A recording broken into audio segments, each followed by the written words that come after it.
Now, I'd like to introduce our first speaker, Tim Collins. And I've just chatted to Tim a second ago and asked him to explain himself, that he's a retired principal specialist for coasts and water at Natural England. And the question I have to ask him is, what in God's name, if you started with water, would make you talk about swifts? But we're now going to find out. Tim, the floor is yours.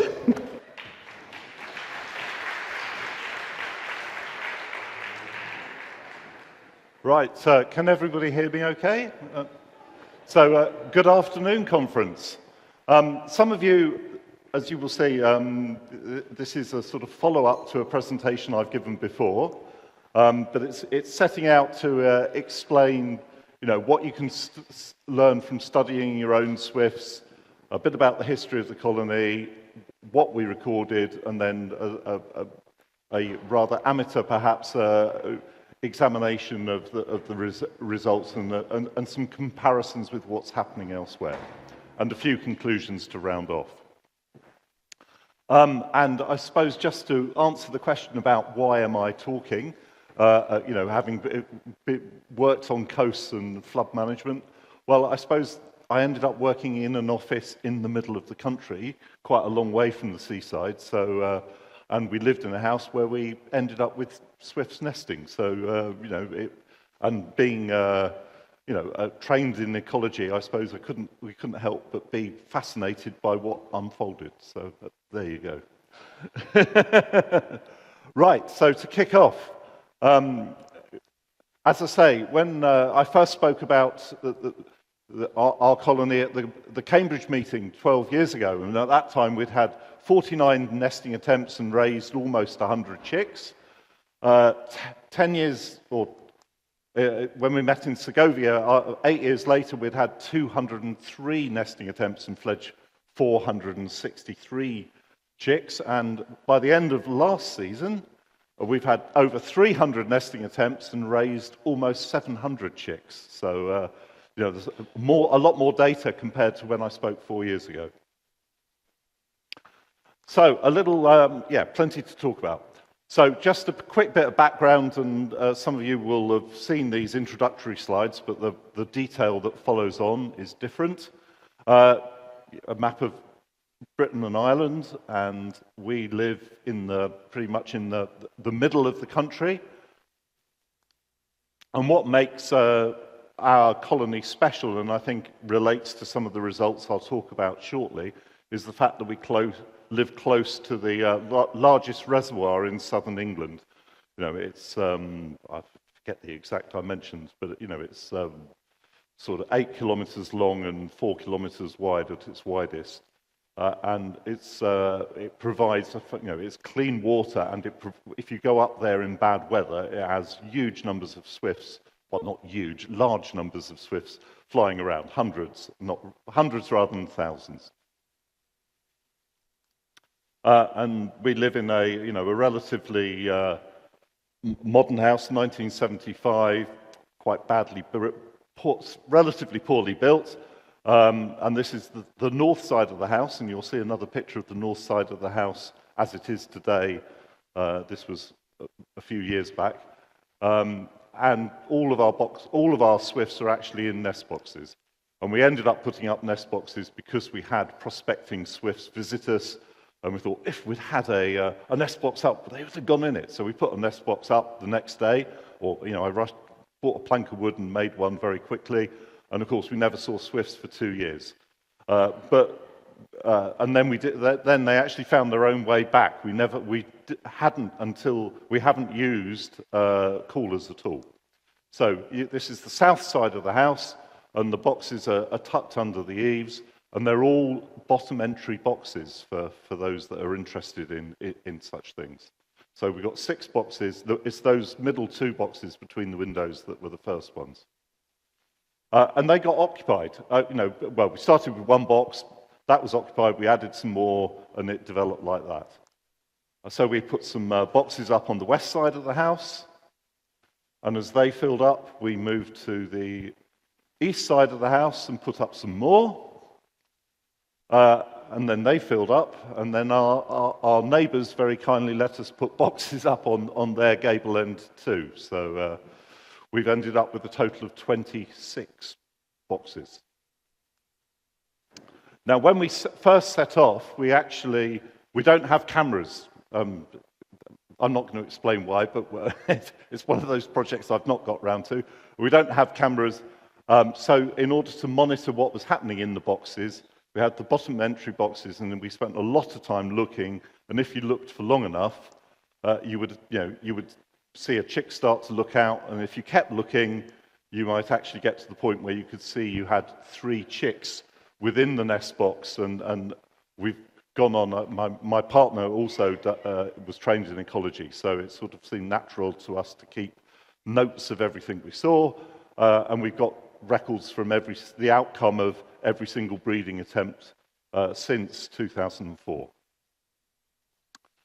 But it became very onerous with 26 boxes, looking for long enough in order to try and work out, and we strongly suspected we were starting to miss some of the chicks, because we just, it's easy enough to see 1 chick, harder to see 2, but to know whether there are 3 chicks in the box, you had to look and look and look.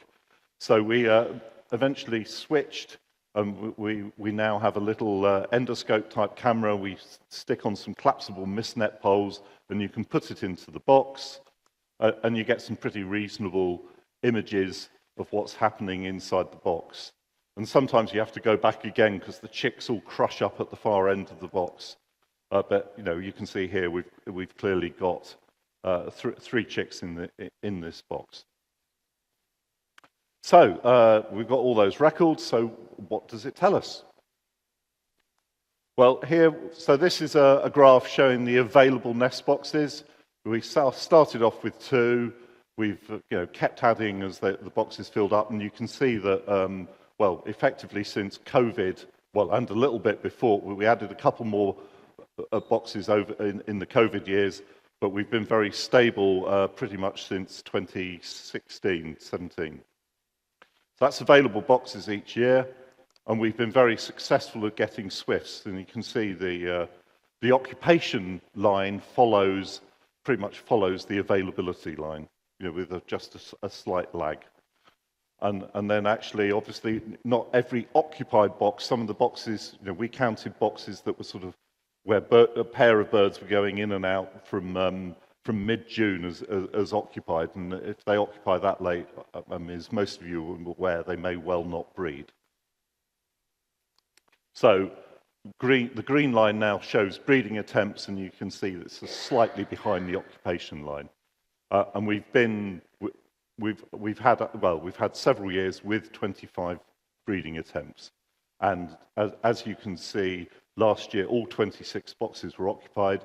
And I spoke to my other half at lunchtime today, and she confirms she's now seen pairs going into all 26 boxes again. So fingers crossed we will actually have 26 breeding attempts this year. So this graph shows you the number of young fledged per year. Our best year was 4 years ago, when we fledged 67 chicks. Last year we got 64, and there's been a few little blips along the way, and you can actually see, you can follow on and see what we have, because we've kept detailed notes, we can see the sorts of problems.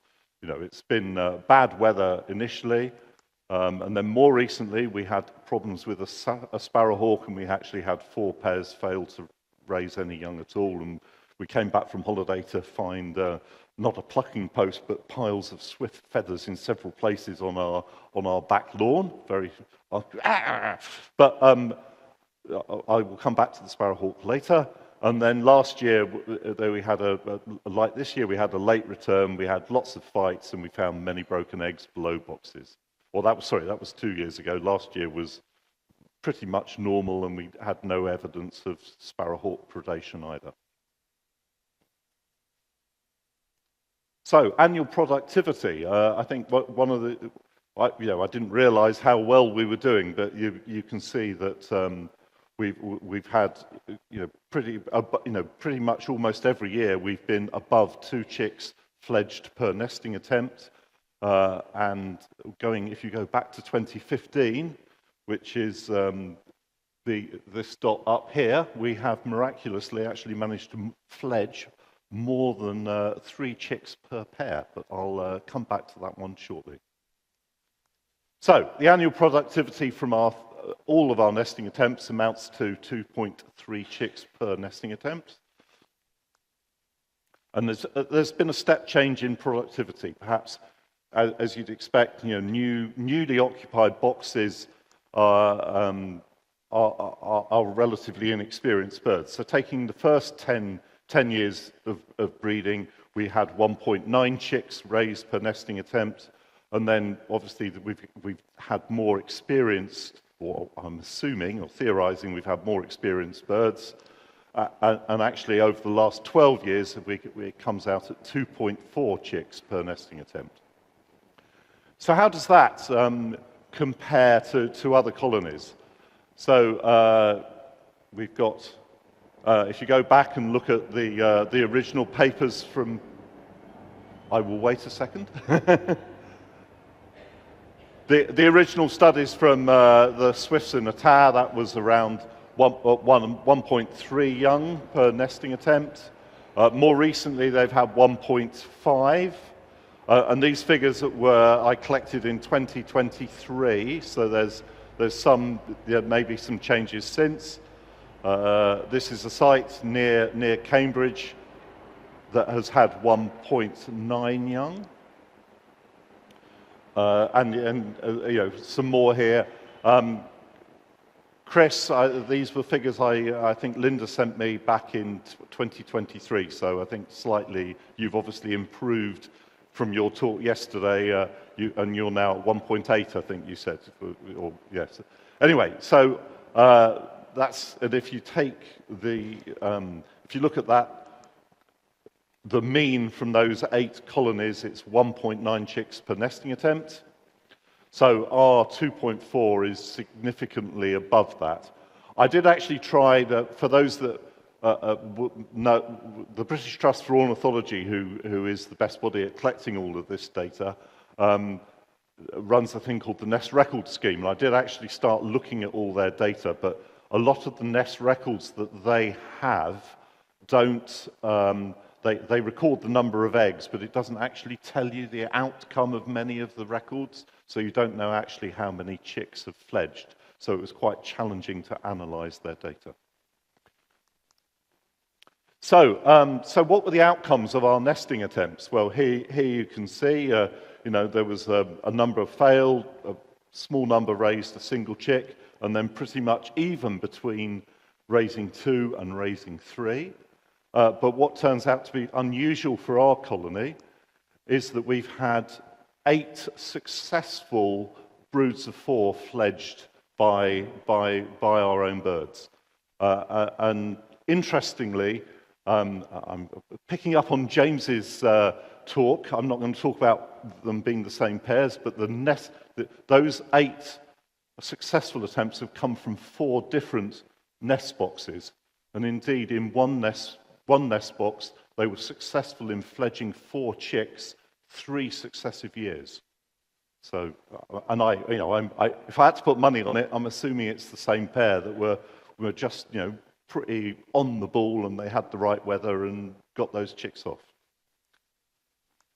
And just, sort of evidence of 4. If you actually look very carefully in this photograph, you probably have to look at it on the small screens rather than here. You can just see the 4th chick hidden away, and then more recently we've actually got the endoscope. And if you look at the glowing eyes, you can actually see that there are 4 chicks concealed away in this box. And we actually suspect we may have had, before we had the endoscope and could check the boxes properly, we have strong suspicion that on 2 other occasions we have 4 in a box, but we couldn't prove it. And it went down as a brood of 3, not 4. So clutches of 4 nationally. The Nest Record Scheme I mentioned just now has 38 records of clutches of 4. So one in every 141 nesting attempts that they've got in the national database. 17 were successful, but success here means one or more young fledged from that nest, and the outcome's not known for the rest of them. And we don't know whether it was actually, although there was a clutch of 4, we don't know it was a brood of 4 that fledged. So how does that compare to ours? Well, we're actually, amazingly on 1 in every 38 nesting attempts is a brood of 4. So, and my theory is that it's the proximity to Rutland water which provides a reliable source of food even in poorer weather. And just a quick aside, there's a scattering of records of broods of 4, which are probably, and I think the 18 from Essex actually reflects a very determined nest recorder. There's a very huge database from Essex, from obviously some enthusiast who was recording clutch sizes in, and must have had an accessible colony to collate those records. So I'm moving towards some conclusions, but just one aside. I talked about sparrowhawk predation, and one of the we obviously had this problem three years ago, and one of the things, and I'll be interesting to hear from anybody else, is we noticed a change in behaviour after the sparrowhawk predation event.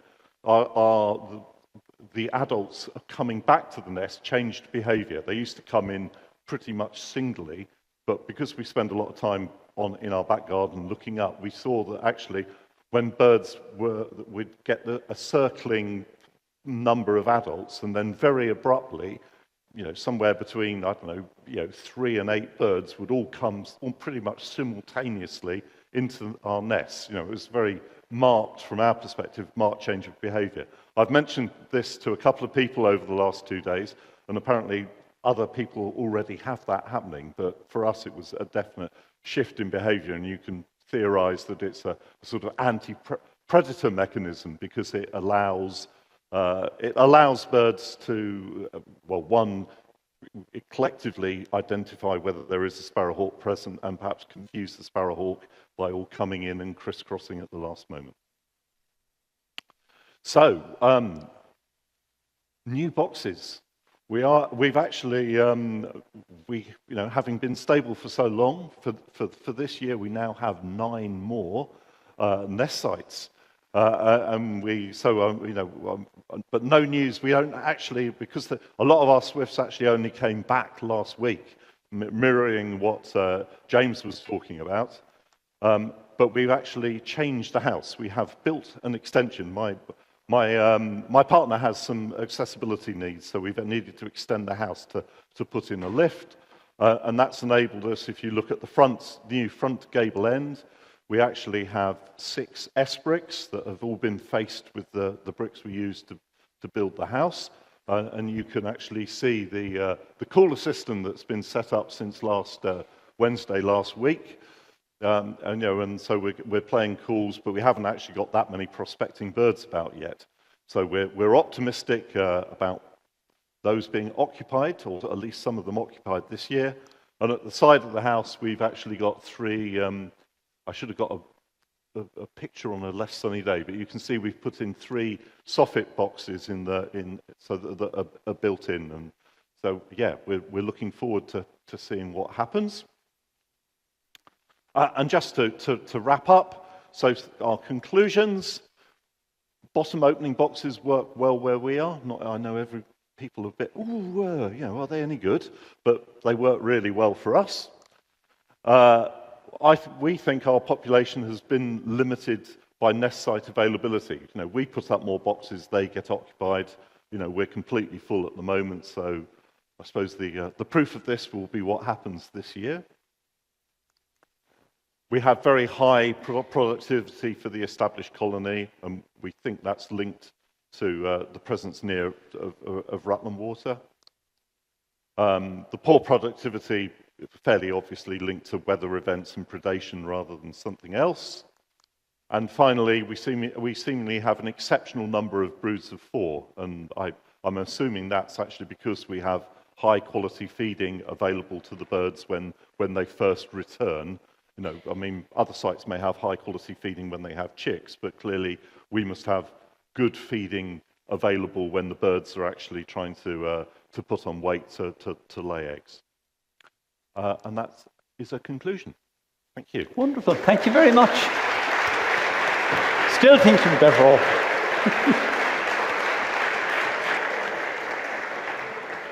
So now for our final talk of the evening.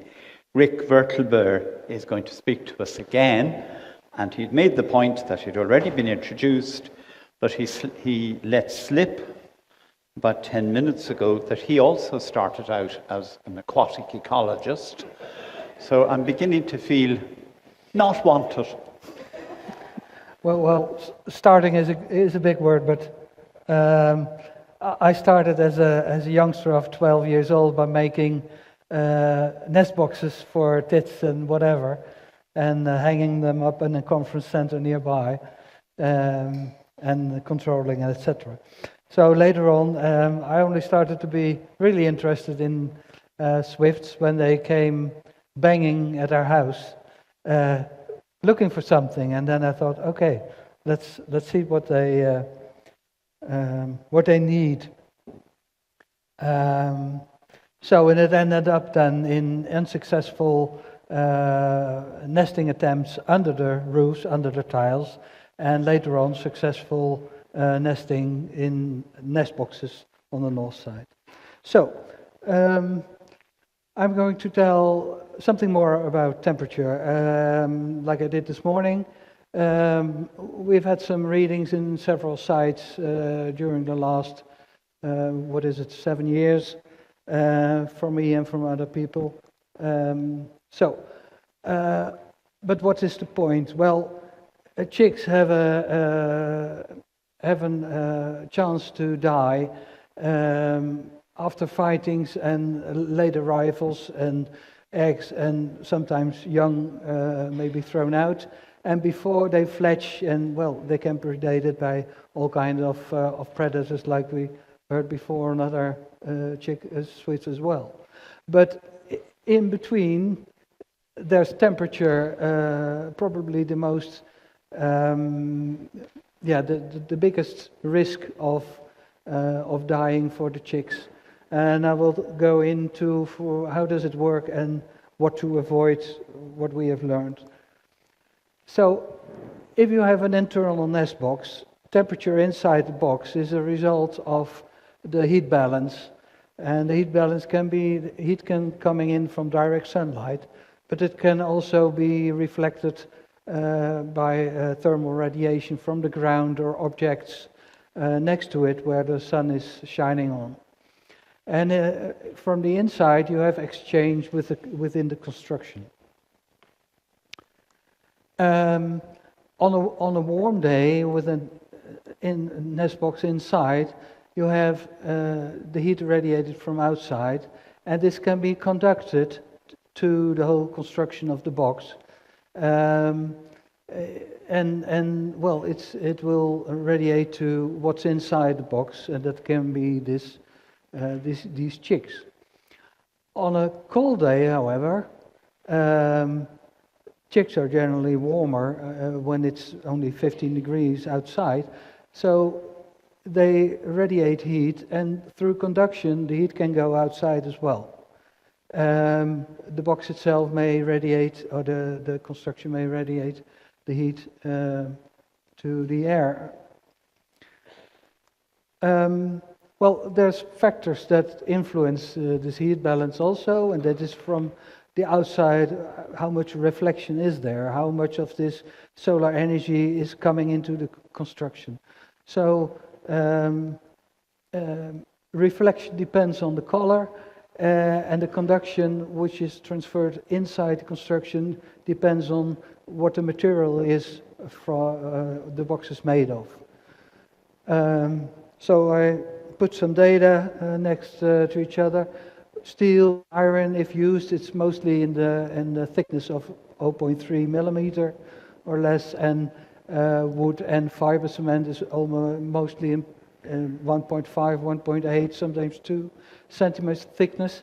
So I calculated heat conductivity, and you can see from steel and iron to wood, there's a factor of 1,000 less conductivity. So these constructions do not transport the warmth from outside to the inside and vice versa.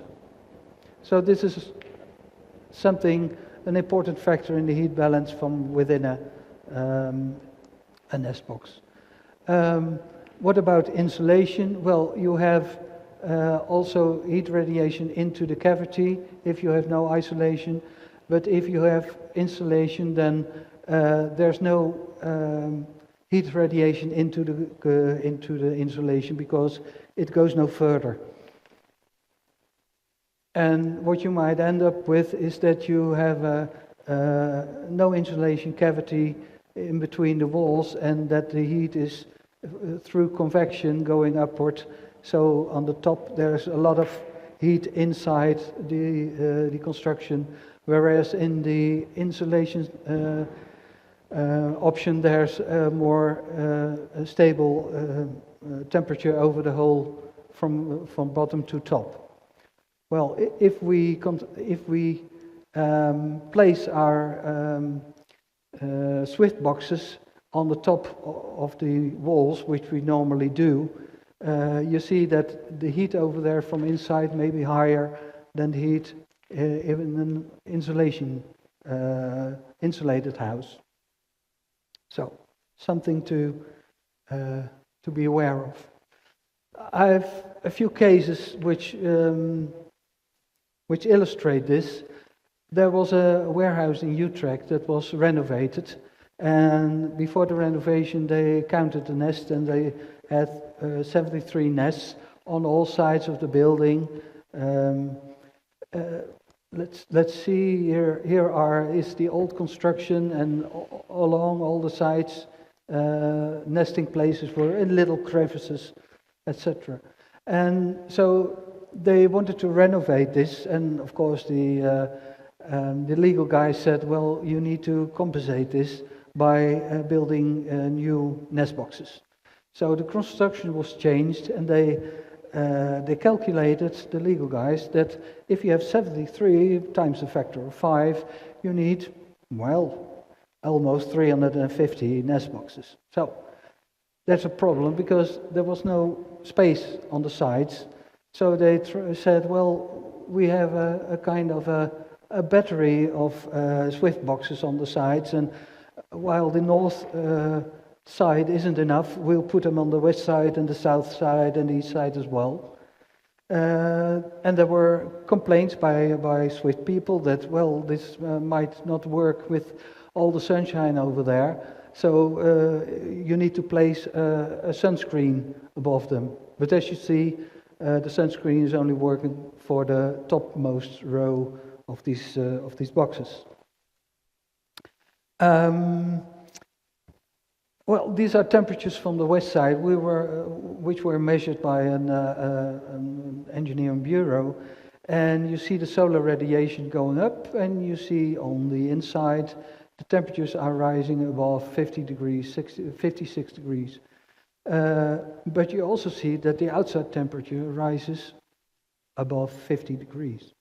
So it's not so, this is the outside air temperature, which is outside of the general temperature during that day, which was measured by a meteorological station in the shade. So quite high as well, but you see a difference. Yeah, so we have outside nest box, and we have the air temperature for the Mayo 5 kilometers away. This is the 42 degrees line, which is the body temperature of the Swifts. And you see a difference of 18 degrees, and sometimes for the inside nest box, outside it's already 18, inside it's 26 maximum. But there's also a lag period, so you might wonder what is going on. Why is there a lag period, and where is all this heat coming from? Well, I have to go back a bit, sorry. This is the roof, but it's not, there's a balcony over here, so in between there's a horizontal space. And like most roofs, it's clad with tiles, just these 60 by 60 tiles being black.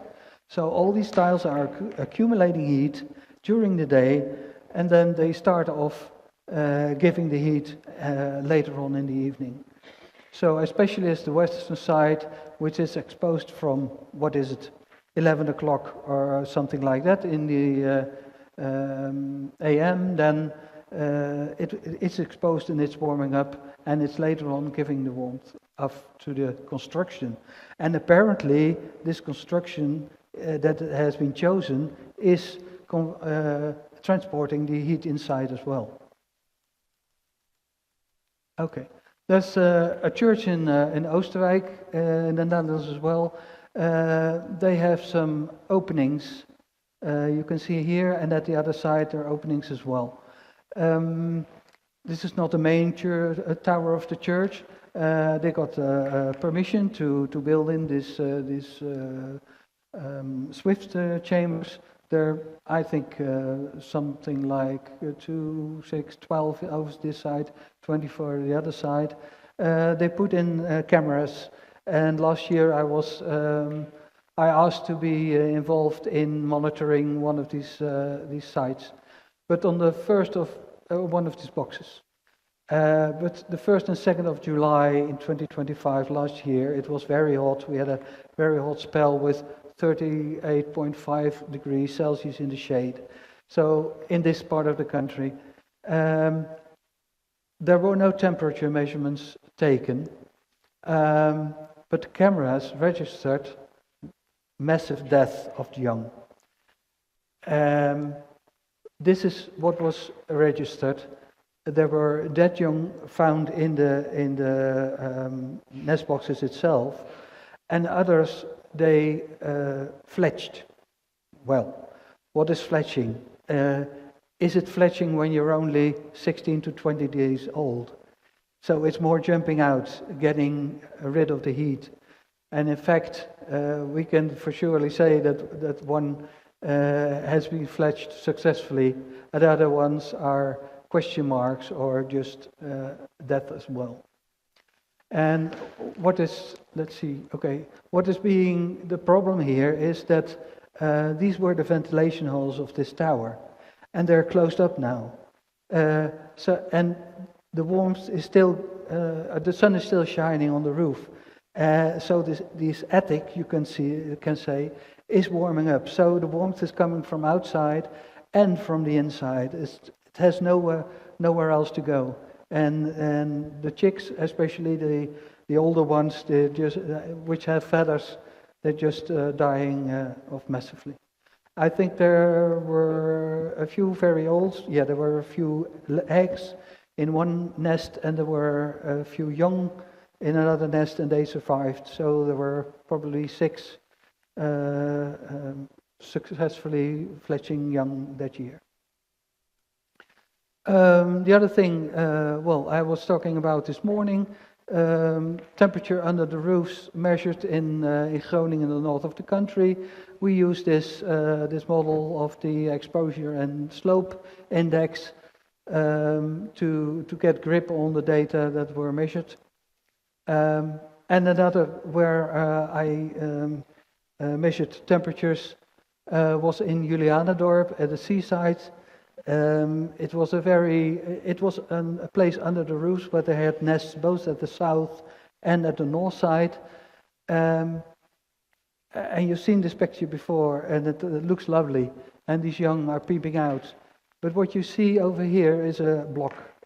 And this block, the guy who lives here puts this block every year on the same place to open up the roof for the swifts to enter.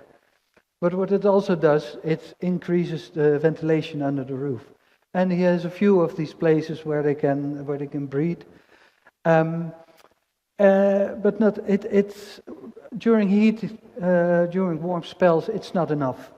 And what he does is he sprays the roof, and he ventilates his attic, and he's even had how do you call it?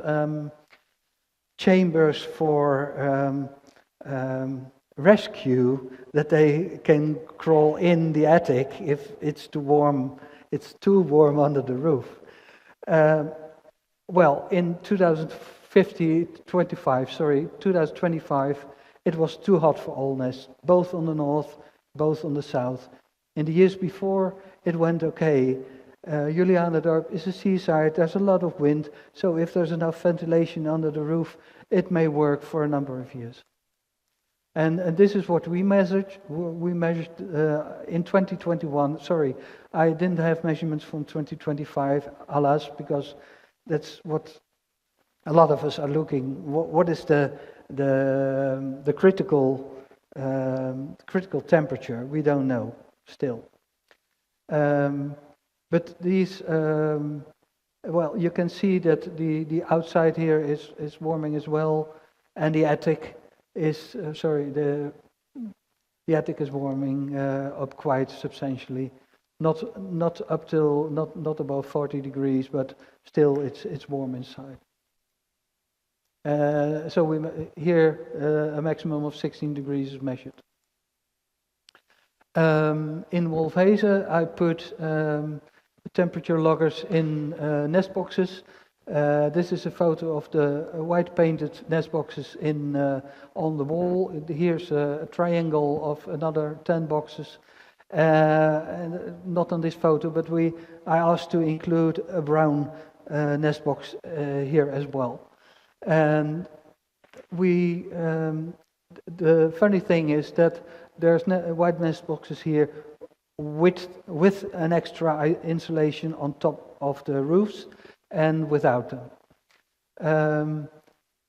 This is working okay. No temperatures measured above 42 degrees. Plain wood was a bit warmer than white, and the white paint and insulation works. Where do I get that from? Well,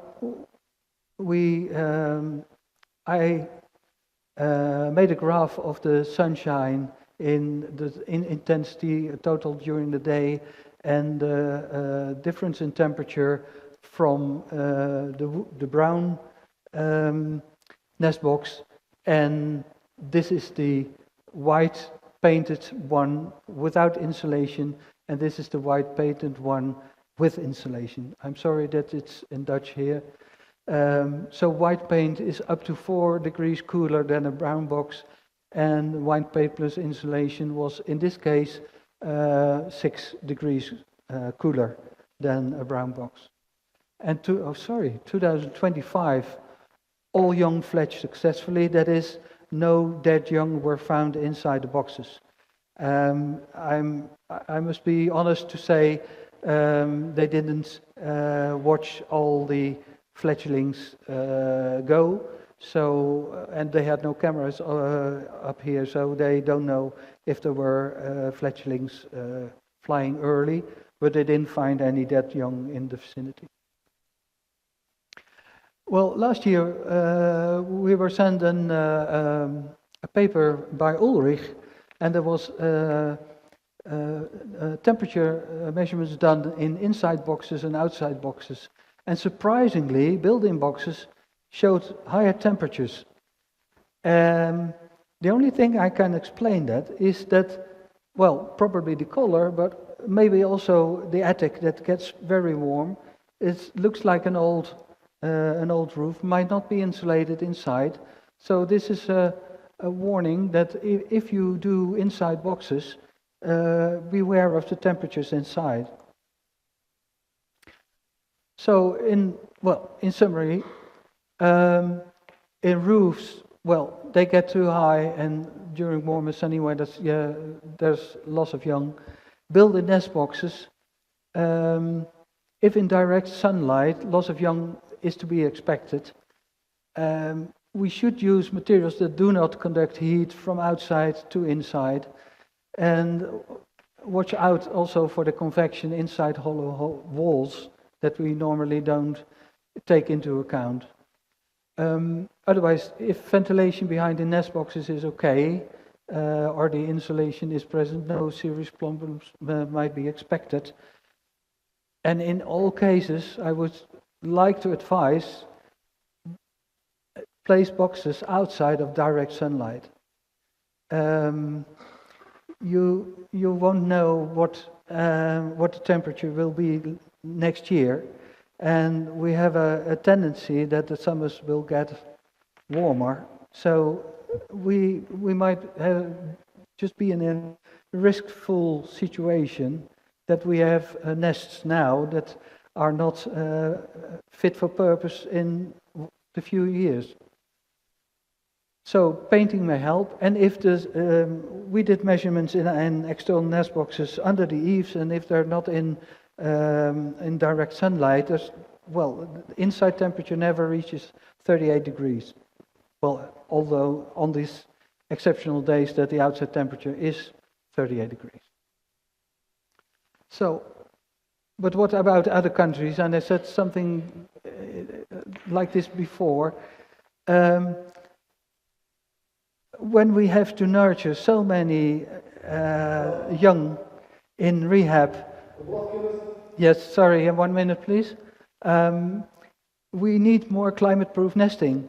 So, if it was said that the rehab should be backed up by a vet, right? But the rehab should also be backed up by a group of people that are willing to put up nest boxes in places that are riskful, like we heard just before. Okay, and it is so simple to measure temperatures with, for example, an eye button. You put it in and you read out temperatures at the end of the season. We could do detailed modeling, but we should look at the design, and we want to have more climate-proof populations of swifts, of course. Thank you very much. Sorry about that.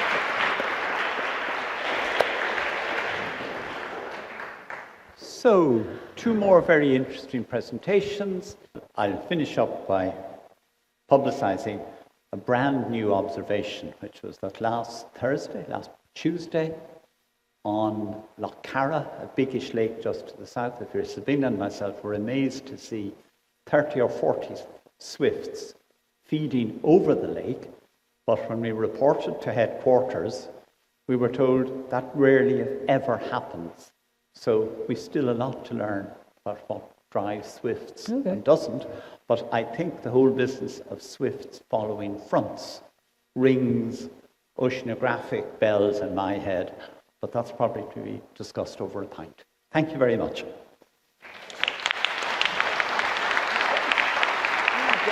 Thank you. Is the mic on? Okay, so thank you, Cilian. And so we're going to finish off the day with a wonderful video, or 2 videos as an introduction to the video by Justin Anderson. So it's a short introduction followed by the actual video itself. Thank you.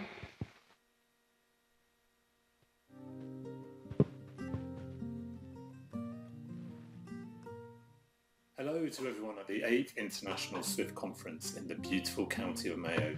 I'm really sorry that I can't be there with you to celebrate all things Swifts. It's actually half term here in the UK, and I have 2 teenagers that I'll be keeping an eye on.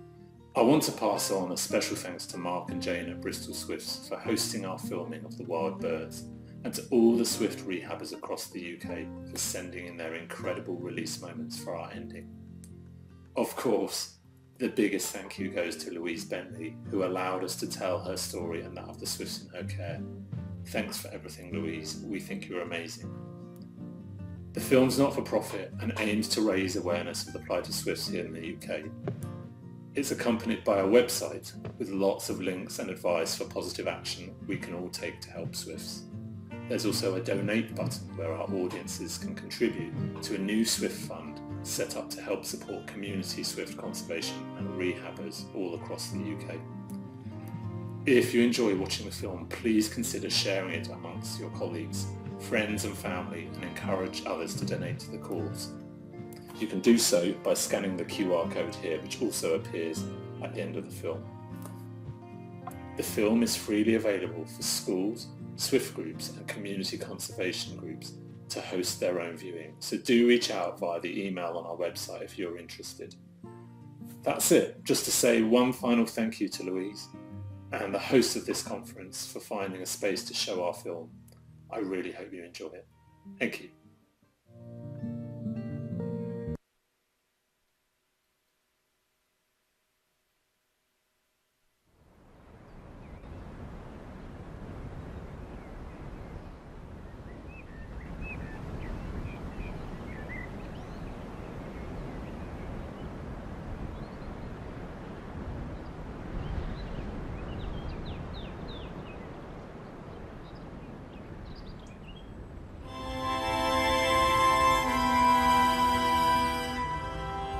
Every summer, I'm anxious for their return.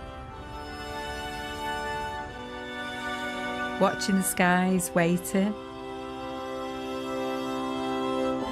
That's where they belong, in a totally different world than ours.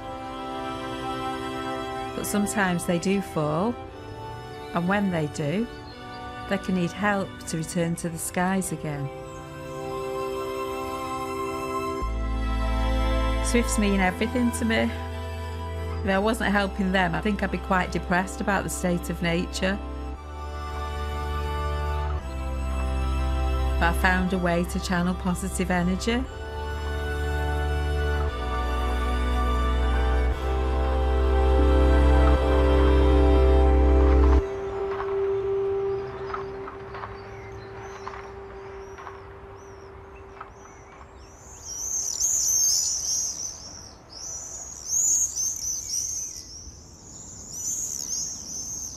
They're like the red arrows. It's like a free flight display. You know, once people tune in to the fact that they may have swifts on their doorstep, and then they start looking up and watching them, it's just brilliant.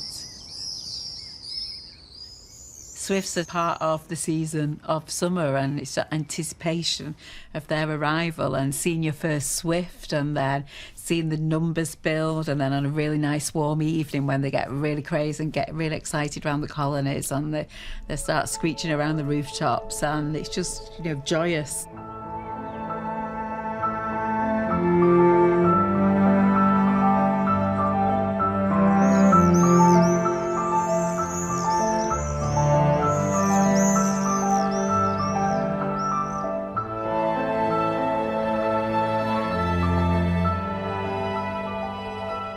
They'll come over your head and drop down onto the driveway. I don't even know why I like them. I'm like, they scare me watching them like that. They're going to hurt themselves. I'm quite a risk-averse person, and these are crazy.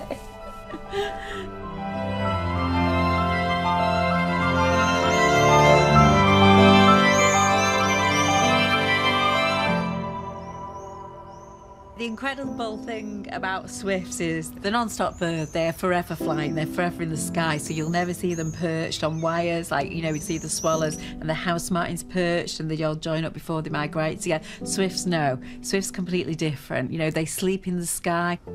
They will ascend to great heights to sleep in the sky, and then they can appear at the exact same spot where they ascended the morning after. The only time that they will actually touch anything solid is in the eave space, or a little hole high up in a building, which is going to be their nest space. A swift on the ground is like a fish out of water, and that's why a swift on the ground needs help. But they need the right help as well.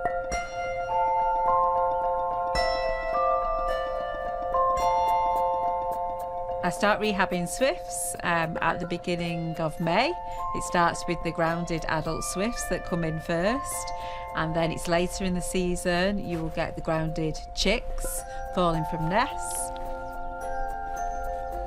Obviously you get people bringing birds in all different states of health. When finders come, I invite them upstairs to my swift sanctuary and I show them around and show them the initial actions that I do with the swifts so they can see what I do and that hopefully they know that the bird is coming to a good place and I'm going to do my very best.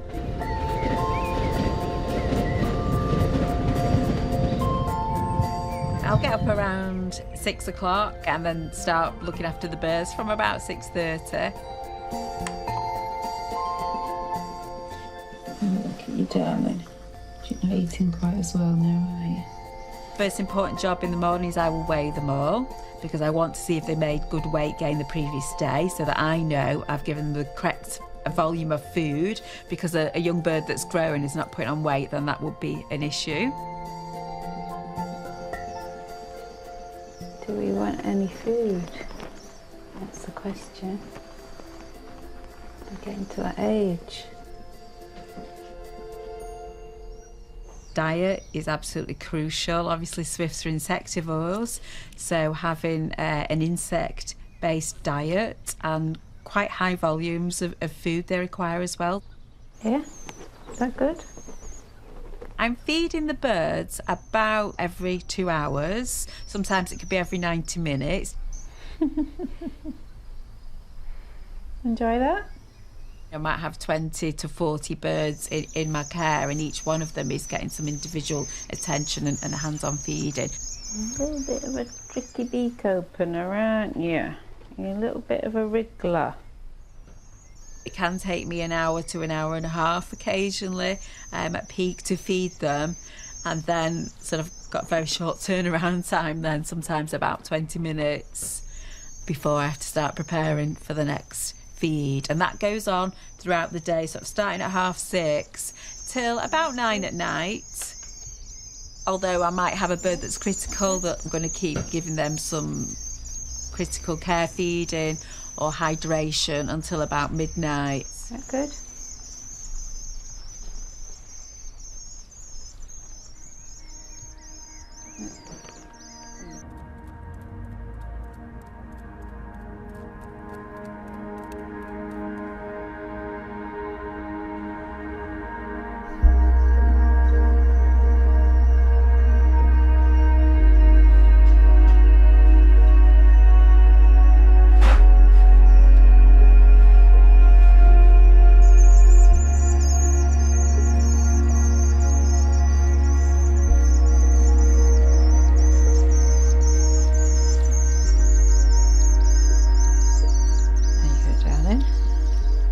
You a nice feed.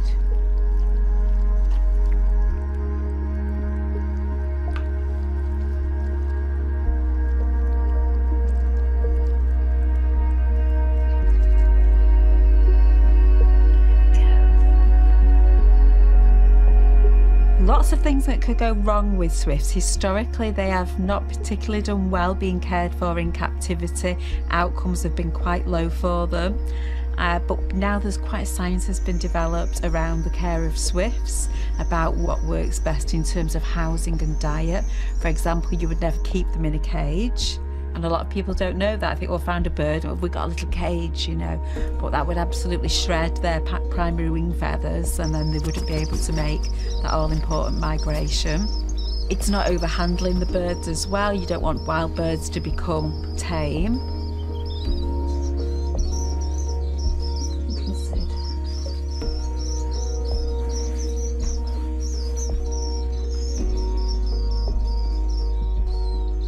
When I kind of realised that they did need the specialist care and there wasn't really anybody in our area that was able to give that care, so that concerned me, but I still didn't think I would be the person that would end up doing it. Never dreamed I'd be sat in my little room caring and hand feeding swifts for the whole of the summer. Oh dear. You're a bit too many then, did you? And now you're asking for more. What's going on? Going on.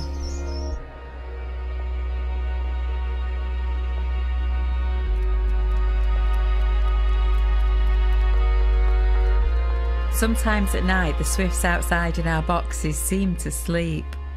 I don't know if they dream, but you wonder if the memory of Africa is already pulling at them.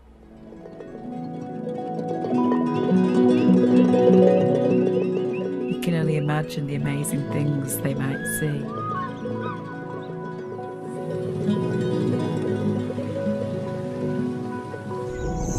I'd love to be able to fly with them on their incredible journey.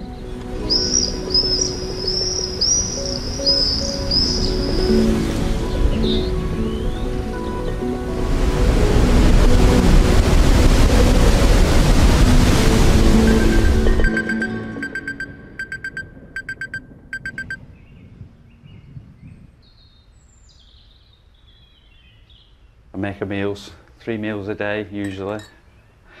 She's feeding the birds and I'm feeding her. It's amazing what she does, and I can still remember like the first time that she started and the first bird that they released on Cannon Slade. It was really impressive and quite emotional, really. You know, like seeing this bird take off. You know, after it's had no chance in life, and it's been rehabilitated and set free, and off it goes to Africa. It's brilliant. I think he was probably a little bit surprised when I started doing it, and then probably didn't anticipate it was going to like take over my life, our lives. He thinks it's taken over his life as well, but it's me that does it. But no, he is a great help because, like I say, he supports me whilst I'm looking after them. I'm restricted to when I can go on holiday. I like to go on cycling trips, so I can't really go from the middle part of June till the end of August, really. A bit housebound then, so.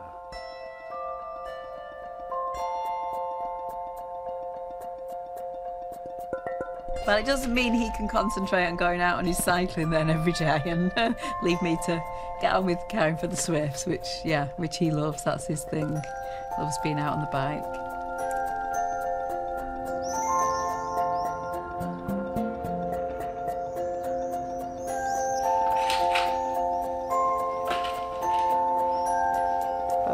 Chester, how are we getting on? I have a system of naming the birds after the town or village where they've come from, or even the street. Occasionally, finders have already christened a swift. So this year, finders had named swifts Sid, Trevor, Charlie, and Taylor. I would say every year I get one Taylor Swift, and that's fine. I can cope with one Taylor Swift, but no more than that, generally speaking. Come on, Taylor, take you out. She was one of my first swifts that was brought to me, fallen out of the nest, and guess what? She was the heaviest swift I've ever had in rehab. She was 49 grams. The parents had done an absolutely sterling job in stuffing her with insects. So, unlike some of them, when they come to me, they're absolutely starving and they're really grateful to be here and get this nice food. Taylor was different. She was like, why am I even here? Take me back home. Took you a while, didn't it, to get with the programme, Taylor? I know, you're a bit of a diva as well, aren't you? Like your namesake, probably.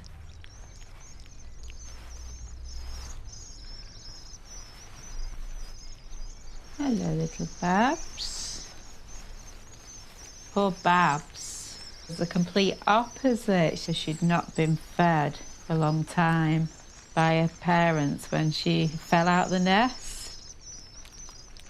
I don't think I've ever had a swift that's been sort of 2 weeks of age that's weighed such a pitiful low weight of 9 grams. So normally if you receive a swift chicks and it's about 20 to 25 grams, that's a critically low weight that you might not, they might be too weak to survive. This chick was 9 grams. She was tiny. She was about 2 or 3 inches long. So she'd not really grown much since coming out of the egg, but the feathers had developed. Feisty little chick that under any other circumstances should have been dead, and you would have expected that wouldn't really make it. And she just went on to do really, really well. You weren't the prettiest thing when you came, were you, Babs? She was so gaunt. There we go. There we go.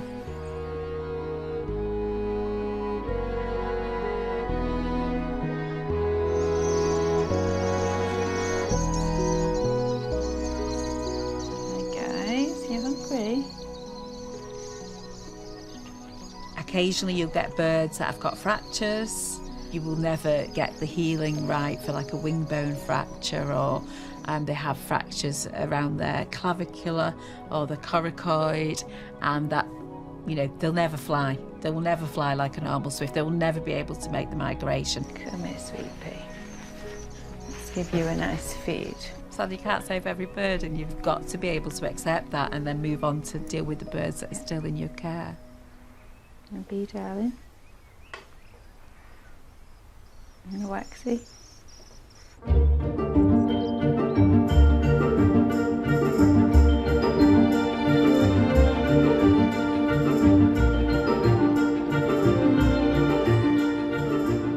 On good weather days when the swifts are present, you get the young birds, the prospectors coming, banging, checking against the eaves. They call them bangers because they literally bang their bodies, and you just hear a little thud as they're going against the eaves, looking for where the little hole is that they might be able to get in.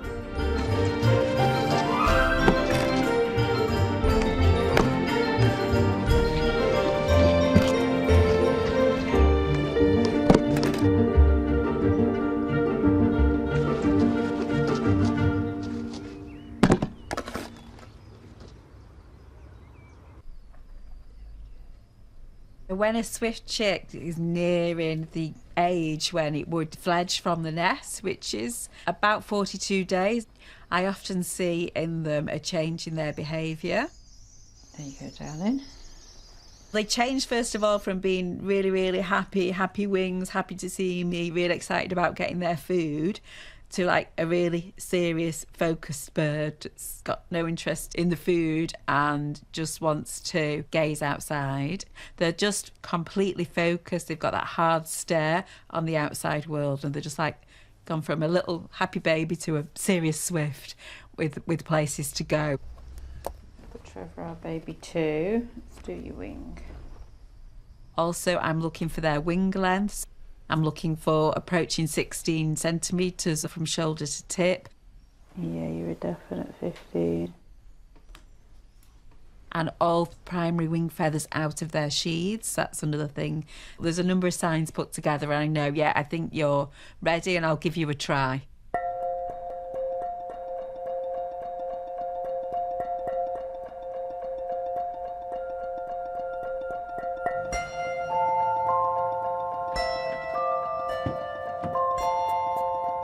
Come on, guys. Big moment coming up. When I'm taking the birds out to release them, I am nervous. I'm nervous for them, that it's going to go well. I'm excited as well, I'm pleased, and it's a big day for them. There's a whole load of things that kind of need to come together for it to be perfect. I choose the perfect location, I wait for the best weather, and they're at the best weight, and they've got their best chance. It's a big release, this. Quite often I'm only bringing one swift, but these are the crazy gang. Best part of the job. Obviously, seeing them come in really poorly and underweight and turning them around and getting them starting eating and healthy. And this is, oh gosh, I just heard a swift. I just heard a swift scream.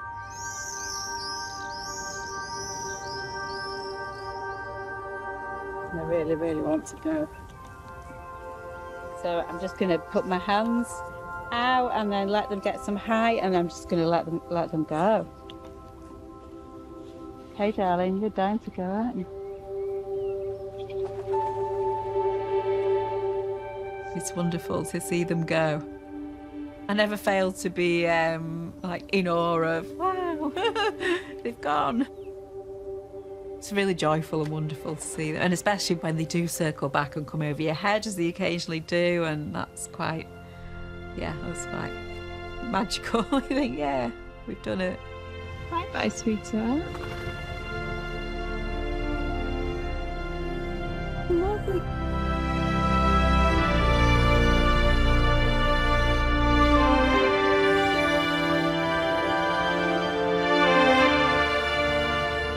Brilliant. The superb flyers.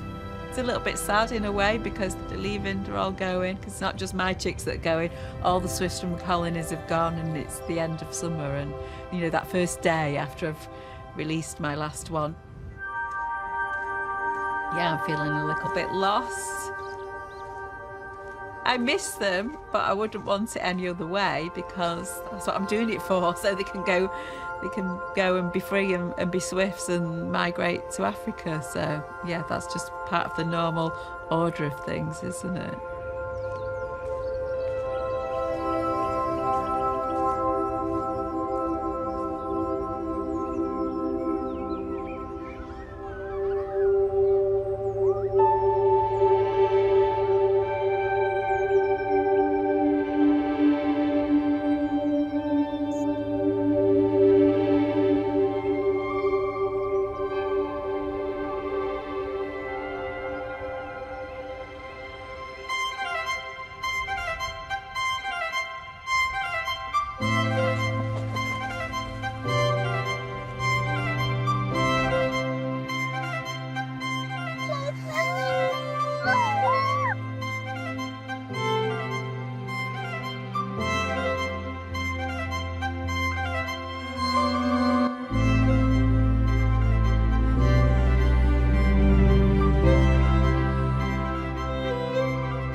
She took me by surprise.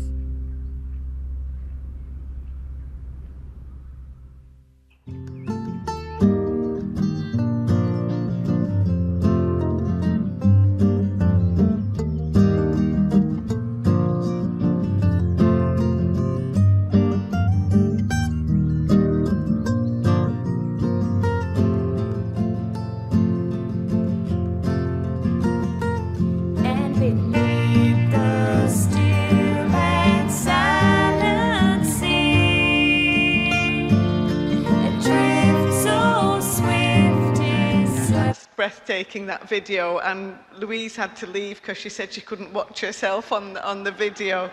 But anyway, thank you so much, everybody, and we'll see you in the morning, and have a lovely evening. And thank you to the guys for sound and chairs. Yeah.